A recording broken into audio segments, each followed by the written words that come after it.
இந்த video last Thursday எடுத்திருந்தேன். காலையில் பார்த்தீங்கன்னா டிஃபன் வேலையெல்லாம் முடிச்சுட்டு மத்தியானம் வந்து வெஜிடபிள் பிரியாணிக்கு தேவையானது எல்லாத்தையும் ப்ரிப்பேர் பண்ணி வச்சுட்டு வெளியில் கொஞ்சம் வாசலை க்ளீன் பண்ணலான்னு சொல்லிட்டு வெளியில் பார்த்தீங்கன்னா செடியெலாம் கொஞ்சம் அதிகமாக எக்ஸ்ட்ராவாக முளைச்சிடுச்சு. செடிக்கடியில் பார்த்தீங்கன்னா ஜல்லி அதிகமாக போயிடுச்சு. ஏன்னா வந்து தரை போடலான்னு ஜல்லி போட்டிருந்தோம். அதுக்கப்புறம் தான் செடியெல்லாம் வச்சுருந்தோம். இப்போதைக்கு தரை போடுற ஐடியா இல்லை.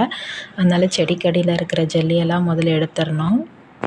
குட்டி குட்டி செடி அதிகமாக இருக்கிறதால பார்த்திங்கன்னா நிறைய பூச்சி வருது. இந்த சிலந்தி கொஞ்சம் அதிகமாக வருது. குட்டி குட்டி பாம்பெல்லாம் வந்து 2, 3 வாட்டி பார்த்தாச்சு. கொஞ்சம் பயமாக இருக்குது.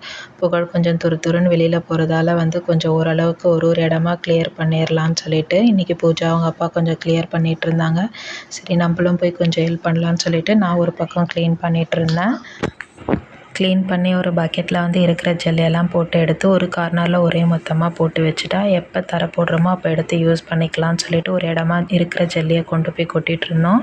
கொஞ்சம் குப்பையும் அடியிலலாம் அதிகமாக இருந்தது. தேவையில்லாத செடி எல்லாத்தையுமே இன்றைக்கி பிடுங்கி போட்டாச்சு. அகலமாக இருக்க செடியெல்லாம் வந்து சின்ன சின்ன கயிறை கட் பண்ணி மொத்தமாக சேர்த்தா போல் கட்டி வச்சாச்சு. கொஞ்சம் வந்து இடம் வந்து இப்போ அதிகமாக இருக்க மாதிரி இருக்குது. கொஞ்சம் நீட்டாக இருக்குது.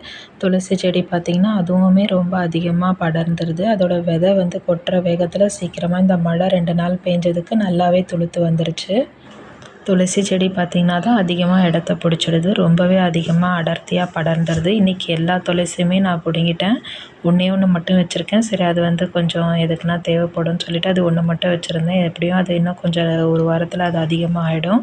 இருக்கிற குப்பையெல்லாம் வெளியில் எடுத்துகிட்டு போய் போட்டுட்டு ஓரளவுக்கு க்ளீன் பண்ணியாச்சு ஒரு பக்கம் மட்டும். அதுக்கே வந்து மதியானம் ஒரு 1:30 மணி போல் ஆகிடுச்சு. அதுக்கப்புறம் வெயில் அதிகமாக இருந்தது. லஞ்சு செய்யணும்னு சொல்லிவிட்டு நான் உள்ளே போயிட்டேன். இருக்கிற மிச்ச வேலையை பூஜாப்பா பார்த்துட்டு வந்திருந்தாங்க. இன்றைக்கி ஈவினிங் பார்த்திங்கன்னா டெய்லரிங் ஒர்க்கும் கொஞ்சம் பண்ணிகிட்ருந்தேன். ஒரு ஆர்டர் வந்தது. அந்த வேலையும் பார்த்துட்ருந்தேன். ஃபுல்லாக ஆல்ட்ரேஷன் வேலை தான்.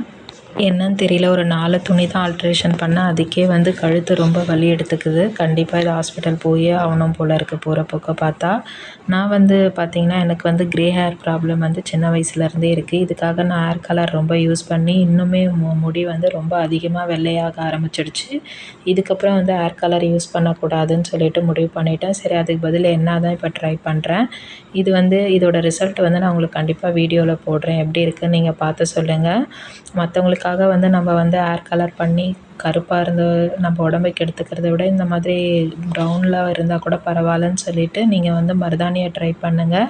ஏன்னா ஃப்யூச்சரில் எந்த வந்து பக்க விளைவும் நம்மளுக்கு இல்லாமல் இருக்கும். அதேபோல் இந்த மாதிரி இரும்பு கடாயில் போட்டு பண்ணுறது ரொம்ப நல்லதுன்னாங்க. நான் இதுக்காக போய் ஒரு 120 ரூபா தான் இந்த கடாயி. நான் இதை வாங்கிட்டு வந்து இன்றைக்கி ட்ரை பண்ணுறேன். எந்த அளவுக்கு அந்த கலரும் போது கருப்பாக இருக்குது பாருங்களேன். மறுநாள் காலையில் தான் நான் வந்து இதை யூஸ் பண்ண போகிறேன். இதோட ரிசல்ட் அவங்க கூட நான் கண்டிப்பாக ஷேர் பண்ணுறேன். இந்த வீடியோ உங்களுக்கு பிடிச்சிருந்தா என்னோட சேனலை சப்ஸ்கிரைப்